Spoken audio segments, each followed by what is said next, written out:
Echad Miyodea itu adalah satu puisi yang dibacakan ketika seder, ketika malam Paskah, dan Echad Miyodea itu terdiri dari 13 bagian.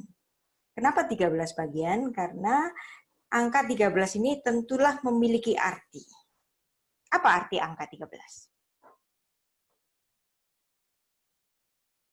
Karena Musa, ya menurut tradisi Ibrani, Musa itu menyalin Torah sebanyak 13. Kenapa 13? Karena suku-suku Israel itu ada 12, ya. Dan satu suku yang dia harus mengurus tabernakel. Suku apa itu? Suku Lewi, Bu. Suku Lewi. Berarti ada 12 suku Israel karena Yusufnya itu apa? Dibagi dua kan?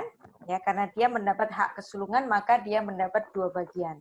Maka keturunan dari Yusuf dirujuk sebagai suku Naftali dan suku Efraim. Ya. Efraim dan Naftali. Jadi tetap ada 12. Yang satu Lewi ada di mana dia?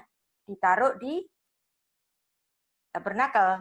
Jadi Musa membuat 13 salinan itu, setiap suku, kepala-kepala sukunya dikasih tulisan Musa itu, gulungannya itu, masing-masing satu. Terus yang satu ditaruh di tabernakel dalam asuhan orang-orang Lewi, para imam ini. Jadi maka puisi Echad Miyodea itu nanti juga terdiri dari 13 bagian. Kenapa Musa harus menulis atau menyalin 13 bagian? Karena apabila ada satu yang dibelokkan, nah nanti setiap salinan dari yang ditulis Musa itu akan mengkonfirmasi. Misalnya ada satu mengurangi atau menambah tulisan-tulisan Musa, nah itu hukumnya itu berat banget. Karena yang dipakai untuk mengukur kesahihan suatu naskah adalah naskah yang lain. Maka setiap kali kita menemukan naskah, itu naskahnya Alkitab kita itu ada berapa? Kalau yang Perjanjian Baru lebih dari 5.000, ya. Terus kalau yang Perjanjian Lama paling tidak itu yang sudah terkonfirmasi itu adalah ada 2. Yang satu Aleppo Codex disimpan di Museum Israel, yang satu di mana? Di Museum Nasional Rusia, Leningrad Codex. Jadi ini semua memenuhi hukum dwiganda saksi. Jadi kalau ada satu yang salah, maka naskah yang lain bisa mengkonfirmasi. Jadi harus ada 2 saksi. Dan ada banyak sekali salinan-salinan kuno lainnya yang dapat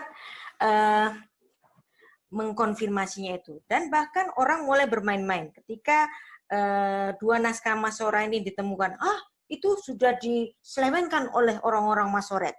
Nah, ketika orang sudah mulai bermain-main seperti itu, ya, menuduh bahwa Alkitab sudah dirubah, ada satu kejadian luar biasa, tahun 47. Tahun apa itu kira-kira? Penemuan apa yang terbesar? Laut Mati. Gulungan Laut Mati. Nah, ketika orang mulai mempertanyakan, ini nggak betul, ini orang Masorah sudah dirubah-rubah oleh orang Masorah. Gitu ya. Nah, ada penemuan gulungan Laut Mati yang dapat mengkonfirmasi naskah Masorah itu. Bahkan, ya, ada yang paling lengkap itu adalah kitab Yesaya. Dan isinya dipastikan sama. Ya.